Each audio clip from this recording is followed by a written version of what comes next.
In this video, we see how we can download and install the Android Studio in 2026, the complete guide.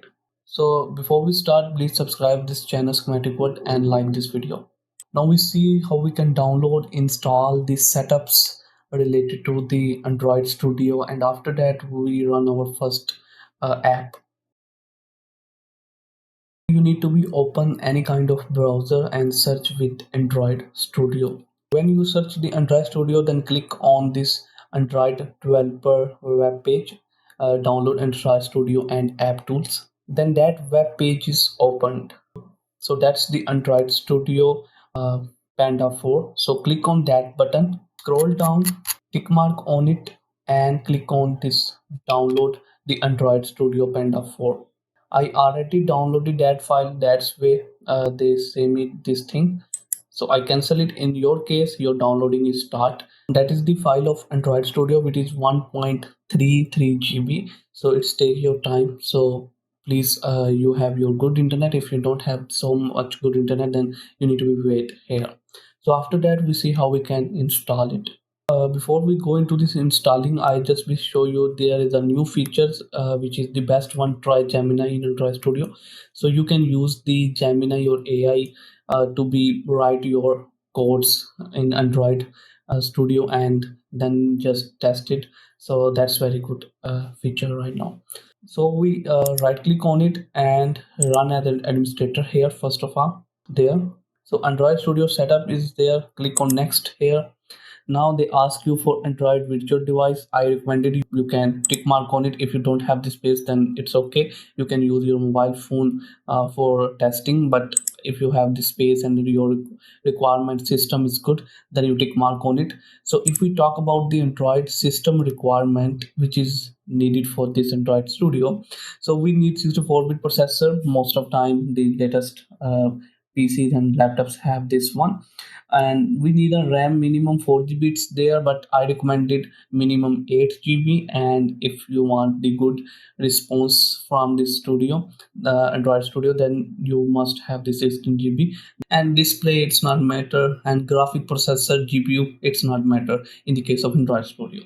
8 GB RAM, and you have the more than 50 GB the space, then I recommended you please tick mark on it, because that's very helpful for testing point of view. Now we go next, and he said that okay, where we want to be uh, download that Android Studio. I make a new folder Android Studio in the E, because that's have the more space in my folders right now. So I click on next here, don't be change anything, click on install button.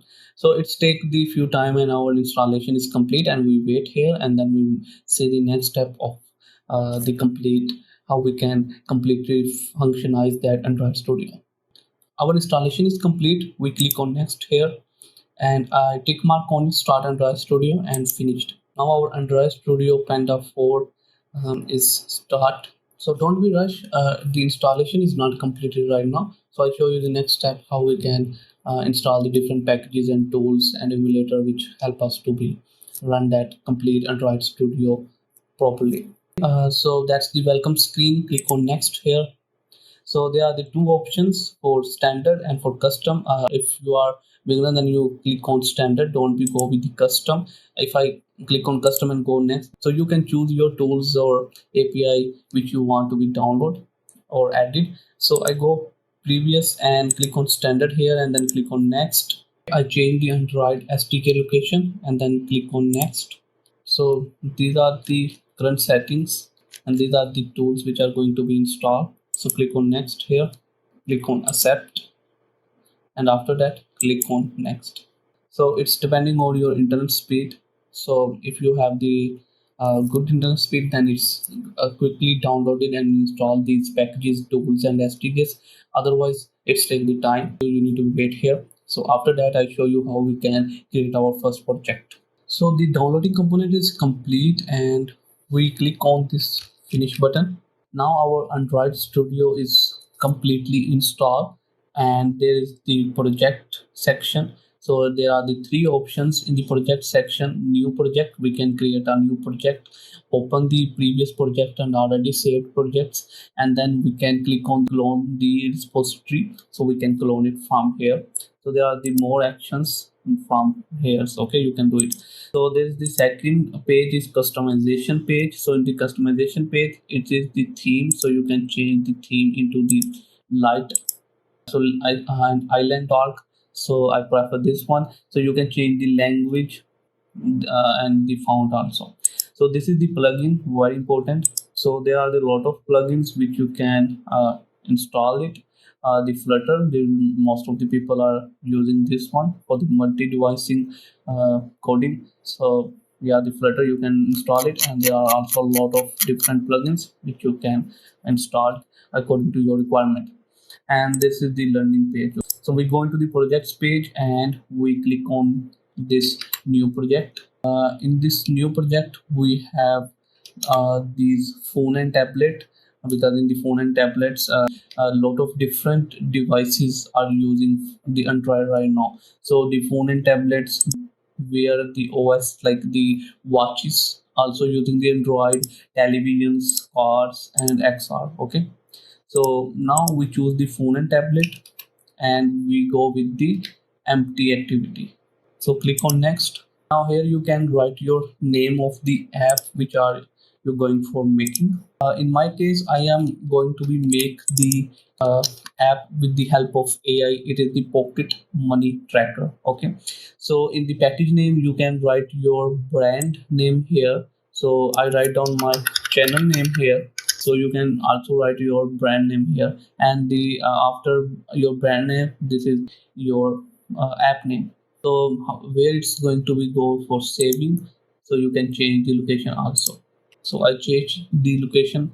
So I change the location. After that, the minimum SDK, so it's Android 7, it's by default. So I choose the Android 8, and okay, don't be change the build configuration language, and click on finish. So they are generating the sources. We need to wait here until they generate the sources. So first time it's take the time, so be patient here.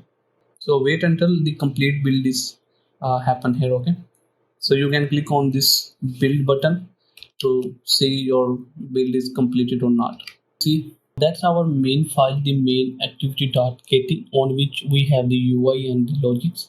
So first of all, we activate our agent. It is the AI of the Google Gemini, so which is using for Android Studio for writing the code using AI for down. So first of all, we need to be sign in. Now they open the Google Chrome and ask you for login with your Gmail, and I click on sign in here. We are successfully signed in. Click on finish here, tick mark on it, and after that click on next button.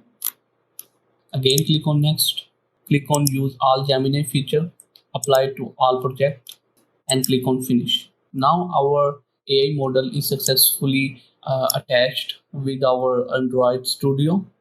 So now here first of all we need to be mention the file where they can going to be changing. So for this one we go with this and write down the main. This one we need to choose this file main activity.kt. So this file is choose here. So I already write down the some brief instructions from the ChatGPT about my app. So I just copy from here and paste it here. So you can use this default Gemini, otherwise you can add a API key and you can manage. So you can click on add a API key and you can put your API key of the Gemini. So you can put it here. If you don't want from where you get the API, click on this get a Gemini API key. Then you go to that web page where you can get that API key. And okay, that API key is not free. Like you can use the higher models by paying the money as you used it. Okay, so I just cancel it. For this one, I go with the default and send it. So now they are Gemini is working on it.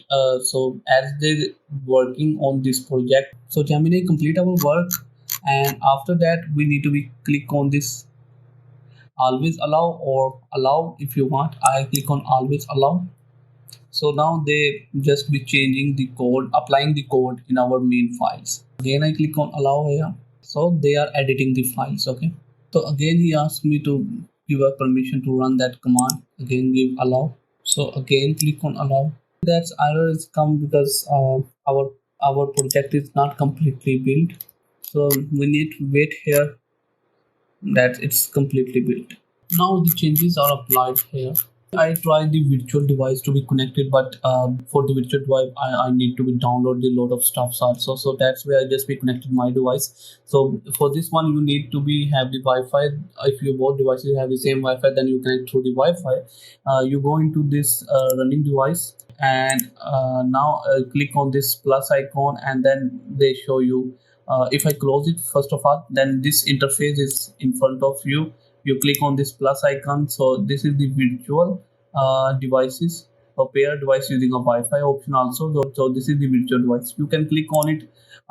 Then the virtual device will start to be running. But first of all, you need to be download a lot of stuff. It's down. It's by default automatically downloaded 1.6 GB in my case, but in your case, it's depending on it. So I click on this plus icon. My device is connected because for this thing you need to be developer mode on. So for developer mode, you go into the internet and search about your phone model and see how you can enable your developer mode. Most of the time in the Android phones, you go into the setting, go into the phones, and into the about phone you see the build number. Tap 7 time tab on it, then the developer mode is activated. Then go into the developer mode and open the debug mode. So in that way you can, when you can plug in the device with the wire, with the help of USB wire, then you see this Infinix like any kind of model you have of Android.